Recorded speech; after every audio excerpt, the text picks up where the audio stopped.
Hi, we're going to be continuing with our chain rule stuff, doing chain rule with trigonometric functions. Okay, so we've got one of each type represented in the 6 problems here. All right, so let's start with the first one. When we do the chain rule with trig functions, we do the derivative of the outer function. So the derivative of sine is cosine. Okay, so I'm going to write f prime of x. So f prime of x equals, okay, so we've got cosine. We keep the argument inside the function exactly the same, 2x plus 3. Okay, then what we do is we multiply by the derivative of the argument. Okay, the derivative of 2x plus 3 is 2. So we multiply by 2. And so then in our final answer, we'll probably write that as 2 cosine 2x plus 3. Okay, same thing with this next one. Derivative of cosine is negative sine. So we'll write a negative sign there. Okay, we keep the argument exactly the same. So it's going to be 4x cubed plus 6x minus 1. We multiply by the derivative of the argument. That's going to be 12x squared plus 6. Okay, and we could probably leave it like that. You could factor out a 6 if you wanted to, so we could make it, negative 6 sine 4x cubed plus 6x minus 1 times 2x squared plus 1. Okay, let's move on to the next one. All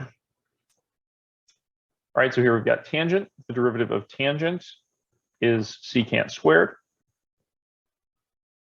Okay, so we'll write secant squared of the same thing, 1 over x plus 3, okay, times the derivative of this. The derivative of this, remember, this can be written as x to the negative first, so you can just use the power rule on x to the negative first.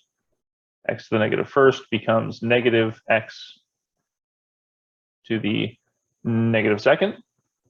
Okay, so we can put a negative in front,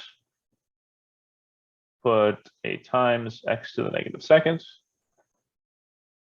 Okay, and another way to write that could be negative secant squared 1 over x plus 3 divided by, oops, that's not a very good line, divided by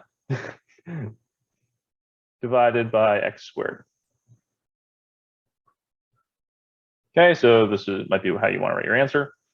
Then the next problem, derivative of secant is secant tangent. Okay, so secant of the argument times tangent of the argument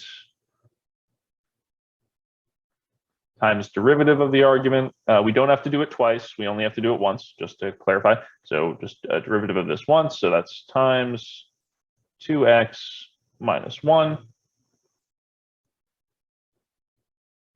All right, next problem. I'll skip the f prime thing. I forgot that in the previous one. But all right, so then f prime of x. All right, so the derivative of cosecant is negative cosecant cotangent. So we're going to write negative cosecant. And I'm just going to write this as a fraction. So 3 over x to the 4th cotangent of 3 over x to the 4th. And then times the derivative of 3 over x to the 4th. Okay, remember, we can use the power rule on this. And so that's going to be times negative 12 x to the negative 5th. All right, we can do a little bit of consolidating because we have a negative out front and we have a negative over here. So we can just change that to a positive 12, right? Negative 1 times negative 12 is positive 12. And I'm just going to write that out front here. Actually, all right, so I'll write the 12 out front. All right, cosecant of 3 over x to the 4th cotangent of 3 over x to the 4th, all divided by x to the 5th. All right, my horizontal lines are not good today, but I'll have to live with that. All right, and then the last problem, we've got cotangent. Okay, derivative of cotangent is negative cosecant squared. So we put a negative cosecant squared. We write the same argument. We multiply by the derivative of the argument, which in this case is 4x. Okay, and I'm going to consolidate the negative in the 4x term just to write it as negative 4x cosecant squared of negative 1 plus 2x squared. All right, so that's that for sort of basic chain rule with trig functions. I'm going to also put out a rule with triple chain rule, or put out a video with triple chain rule, which if you don't see your trig derivatives here, you may see them in that video where it gets a little more complicated and you have to use the chain rule multiple times.